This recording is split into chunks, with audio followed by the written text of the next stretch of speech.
Hadirin jamaah Jum'ah yang dirahmati oleh Allah. Nabi kita Muhammad sallallahu alaihi wasallam, beliau menyampaikan syariat yang sampai datang kepada kita ini adalah dengan sesuatu usaha yang cukup berat. Bagaimana Nabi menghadapi mereka orang-orang yang menentang Nabi dari kelompok orang-orang kafir. Tapi bagaimanapun usaha mereka orang kafir, Allah berkehendak untuk menunjukkan, untuk menampakkan dan untuk melanggengkan agama Islam sampai datang kepada kita dan sampai kelak datangnya hari kiamat. Allah Subhanahu wa taala memberikan gambaran kepada kita. Dalam surat As-Saff ayat 8, Allah menyatakan dalam firman-Nya, yuriduna liyutfi'u nurallahi biafwahihim wallahu mutimmu nurihi walau karihal kafirun. Dalam tafsir dikatakan bahwasannya yuridu haula'ud zalimun, mereka orang-orang yang boleh menginginkan ayyubtilu al-haqqa, untuk membatalkan, untuk membinasakan, untuk mematikan yang namanya kebenaran. Alladzi bu'itsa bihi Muhammadun sallallahu alaihi wasallam wa huwa al-Qur'an. Yang mana hal itu telah diberikan ketika diutusnya Nabi Muhammad, yaitu Al-Qur'an. Mereka menginginkan menghilangkan segala hukum Al-Qur'an, mematikan itu Al-Quran. Dengan apa caranya? Biakwalihim al-kadhibah, dengan omongan-omongan mereka yang bohong, berita-berita yang bohong. Wallahu mudhirul haqqa bi'itsmami dinihi, dan dialah Allah yang akan menampakkan kebenaran itu. Allah yang akan melanggengkan hukum Al-Quran bi'itsmami dinihi, dengan penyempurnaan agamanya Allah, yaitu agama Islam. Warau karihal jahiduna al-mukadzibun, walaupun mereka orang-orang yang mengingkar, orang-orang yang mendustakan, membenci akan hal tersebut. Ini fenomena yang akan kita dapati hadirin mulai zaman dahulu sampai kelak hari kiamat. Kapan kita menyampaikan kebenaran, kapan kita menyampaikan sesuatu yang hak, yang datangnya dari Allah dan Rasul, maka ketika itu ada orang-orang yang pasti akan mendustakan, akan mengingkarinya, bahkan kadang-kadang akan mencelakainya. Padahal yang disampaikan adalah satu kebenaran yang disampaikan dari sisi Allah dan Rasulnya. Dilanjutkan dalam ayat yang ke-9 dari surat As-Saff. Allah menyatakan, huwallazi arsala rasulahu bil huda wa dinil haqqi. Dialah Allah, allazi arsala rasulahu, yang Allah itu telah mengutus utusannya, yaitu Nabi Muhammad. Dengan apa diutusnya Nabi Muhammad? Bil huda, dengan petunjuk. Wa dinil haqqi, dan dengan agama yang benar, dengan ilmu, dengan agama yang benar. Apa tujuannya?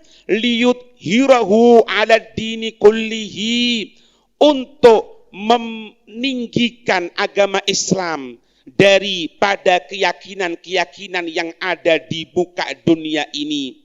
Walau karihal musyrikun, walaupun tentunya orang-orang musyrikun, mereka orang-orang yang mengingkari Allah, yang menduakan Allah, pasti akan membenci akan pengajaran yang disampaikan. Dari Nabi Muhammad bersambung kepada para sahabat, dari para sahabat bersambung kepada para tabi'in, dari para tabi'in bersambung kepada guru-guru kita yang soleh sampai sekarang ini. Maka tetap orang-orang akan siap untuk mencacinya, siap untuk mengganggunya, sebagaimana orang-orang musyrikun ketika mengganggu dan mencaci, bahkan mengancam junjungan kita Nabi besar Muhammad sallallahu alaihi wasallam. Kenapa? Inilah sunnatullah, inilah sesuatu yang harus terjadi ketika kita menyampaikan kebenaran. Pasti ada orang-orang yang akan mendustakan, ada orang-orang yang akan mengingkarinya. Dalam Musnad Imam Ahmad disebutkan bahwasannya dari hadis Rabi'ah bin Ibad Ad-Daili, beliau bercerita, wa kana jahiliyan aslama faqala ra'aitu Rasulullah sallallahu alaihi wasallam basara aini bisukin dil majaz. Ketika itu dia ini Rabi'ah telah masuk Islam dalam masa jahiliyah, awal-awal pertama Islam. Beliau bercerita, suatu saat aku melihat Nabi sallallahu alaihi wasallam berada di tengah pasar dalam keadaan sendirian, dalam keadaan kurang pendukung, dalam keadaan menentang dari kebiasaan-kebiasaan buruk umatnya ketika itu. Nabi ketika itu menyampaikan di tengah pasar. Bagaimana beraninya Nabi menyampaikan kebenaran. Bagaimana itu beraninya Nabi untuk menanggung resiko. Nabi menyampaikan. Apa yang disampaikan oleh Nabi? Ya ayyuhan nas, qulu la ilaha illallah tuflihu. Katanya Nabi, dia ada orang kafir. Wahai sekalian wahai sekalian manusia, qulu, ucapkanlah la ilaha illallah. Ucapkanlah tidak ada Tuhan kecuali Allah. Padahal di zaman itu mereka menggunakan Tuhan sebanyak 360 Tuhan. 360 Tuhan, 360 sesembahan. Mereka berjumlah mayoritas, mereka banyak. Nabi dalam permulaan Islam dalam keadaan sedikit, jarang mendapatkan bantuan dari manusia. Tapi bagaimana beraninya Nabi menyampaikan, ya ayyuhan nas, wahai sekalian manusia, qulu, ucapkanlah la ilaha illallah tuflihu, maka kamu sekalian akan beruntung. Sahabat Rabi'ah ini melanjutkan ceritanya, wan nasu mujtami'un alaih. Ketika itu orang-orang yang di pasar kumpul di hadapan Nabi sallallahu alaihi wasallam.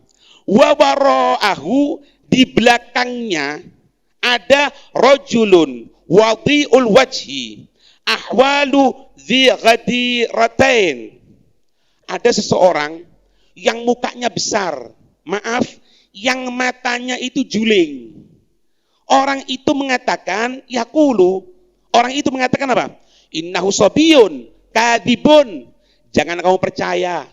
Itu yang ngomong, itu anak kecil. Itu yang ngomong, itu pembohong. Nabi digitukan. Jangan percaya sama Nabi seolah-olah gitu. Dia adalah si anak kecil, anak ingusan, anak tidak ngerti apa-apa, bahasanya gitu orang. Kadibun, dia adalah seorang pembohong. Kemudian yajba'uhu haitsu dhahaba. Orang tadi itu di mana Nabi menyampaikan dakwahnya, orang itu ikut. Bukan untuk dukung Nabi, untuk mematahkan semangatnya Nabi. Datang ke tempat yang satunya Nabi menyampaikan tentang kebenaran, orang tadi itu ikut. Setelah Nabi menyampaikan kebenaran, dia ngomong lagi seperti itu. Dia itu anak kecil, tidak tahu apa-apa, dia pembohong. Pindah ke tempat lain, orang tadi itu ikuti lagi. Maka ketika itu fasaltu anhu, katanya sahabat Rabi'ah bin Ibad tanya, siapa orang tadi itu yang ikuti Nabi itu? Orang-orang ngomong fakulu, mereka mengatakan hada ammuhu Abu Lahab. Itu pamannya Abu Lahab. Pamannya Abu Lahab yang selalu menjelek-jelekkan Nabi, yang selalu mematahkan Nabi, bukan sindiran di hadapan Nabi ketika Nabi menyampaikan kebenaran atau dakwahnya. Ya, hadza ammuhu Abu Lahab.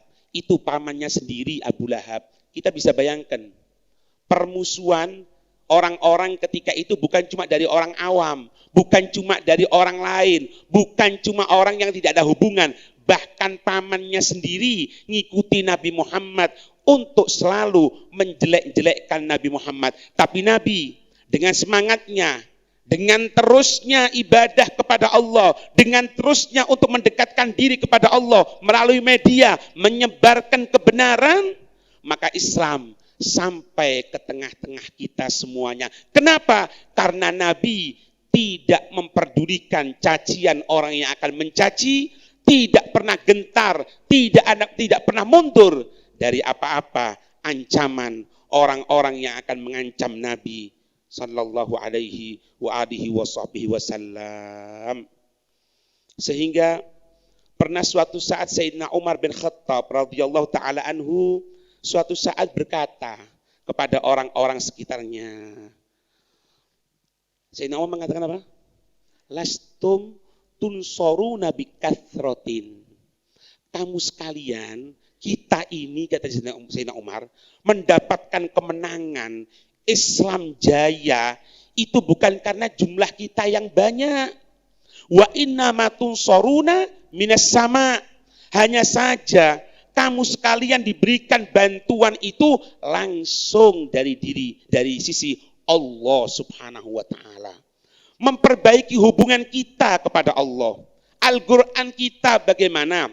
Zikir kita bagaimana? Salat kita bagaimana? Itu yang akan mendatangkan bantuan dari Allah Subhanahu wa taala.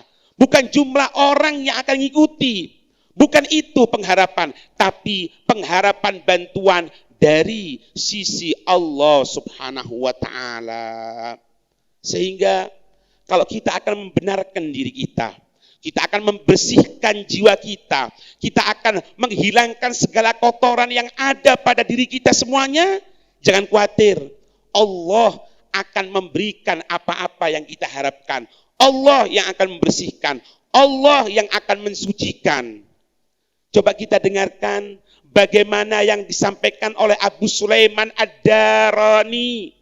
Abu Sulaiman Ad-Darani beliau mengatakan, man saffa suffiyalahu, siapa orang yang berusaha untuk mensucikan dirinya, maka dirinya akan disucikan oleh Allah. Wa man qaddara quddira alaih, siapa orang yang mengotori dirinya, maka akan dikotori dirinya sesuai dengan apa-apa pengharapannya. Na'udzubillah. Wa man ahsana fi lailihi kufi'a fi nahari, siapa orang yang malam harinya dalam keadaan baik, sholat, baca Quran, lebih-lebih bangun malam meskipun cuma beberapa saat, baik urusan malam harinya, jangan khawatir, kufi'a fi nahari, Allah akan dicukupi orang tersebut oleh Allah di siang harinya. Wa man ahsana fi nahari kufi'a fi laili, siapa orang yang siang harinya dalam keadaan baik, dalam keadaan baca Quran, dalam keadaan zikir, dalam keadaan ke pasar pun tidak menipu orang, dalam keadaan kebaikan, maka malam harinya akan diberikan kecukupan oleh Allah. Makanya maaf hadirin, kalau misalnya kita masih berpikir kenapa kehidupan kita sulit, kenapa sekarang ini perekonomian sulit, kenapa ini, kenapa itu, maaf, jangan kita salahkan siapapun, tanya diri kita. Apa yang telah kita perbuat sehingga siang harinya kita dalam keadaan kesulitan, sedangkan janji di sini, malam hari baik, siang hari diberikan kecukupan. Siang hari baik, malam hari akan diberikan kecukupan oleh Allah Subhanahu wa taala. Lah kok ada siang hari kesulitan, malam hari kesulitan? Kira-kira malam harinya, siang harinya apa yang dilaksanakan? Kalau kontak kepada Allah, Allah tidak akan pernah menyia-nyiakan dia.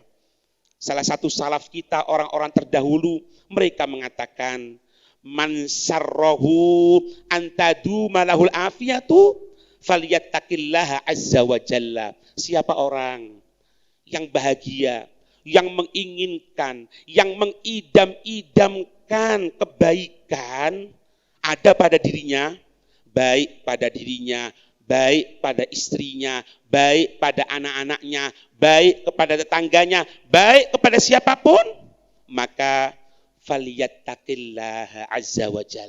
Maka hendaknya dia takwa, takut sama Allah. Jangan melanggar Allah. Allah akan memberikan kecukupan kepada kita. Sayyidina Fudail bin Iyad rahimahullah. Sayyidina Fudail bin Iyad seorang alim, seorang yang tahu jalan menuju Allah Subhanahu wa taala. Beliau mengatakan, "Inni la a'siyallaha fa'arifu dalika fi khuluqi dabati wajirati." Katanya beliau, "Inni la a'siyallaha." Aku ini kalau mulai melenceng dari Allah, kalau mulai maksiat kepada Allah, Sayyidina Fudail bin Iyad ini, Sayyidina Fudail bin Iyad, bentuk tawaduknya beliau. Katanya beliau, kalau aku mulai melenceng, aku mulai maksiat kepada Allah, maka fa'arifu dzalik. Aku akan tahu efek atau akibat karena aku melanggar Allah Subhanahu wa taala di mana? Fi khuluqi dabati, di kendaraanku, di kudaku, di tumpanganku, itu mulai berot, mulai menentang. Kenapa? Itu efek karena aku maksiat kepada Allah, bahkan kepada tetanggaku. Tetanggaku musuhi aku, tetanggaku dalam keadaan mencaci maki aku, mengganggu aku. Itu adalah salah satu efek karena aku maksiat kepada Allah Subhanahu wa taala. Jangan kita cuma mengeluh hadirin, tapi lihat apa yang telah kita perbuat untuk Allah, apa yang telah kita laksanakan di dalam bermuamalah, bertijarah, berdagang dengan Allah. Karena itu yang akan menentukan dari ketenangan, ketentraman kehidupan kita di dunia, lebih-lebih di akhirat.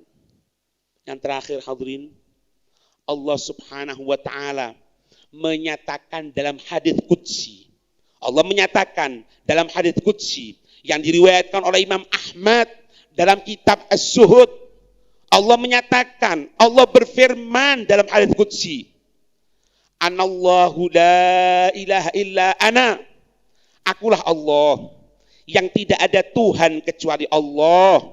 Idza raditu baraktu. Kalau aku sudah ridho kepada satu hambaku, aku telah senang, aku telah cinta kepada hambaku tadi itu, aku akan memberikan keberkahan, aku akan memberikan tambahan kebaikan, aku akan berikan tambahan ketenangan hidup. Wa idza ghadibtu la'antu. Tapi kalau aku sudah murka, katanya Allah, na'udzubillah, aku sudah murka kepada satu hambaku, bahkan maaf, kepada negara, kepada daerah sekalipun, kalau sudah Allah murka, maka la'antu, aku akan melaknatnya, aku akan menjauhkan dari rahmatnya. Wala'nati tablughu as-sabi'a minal walad.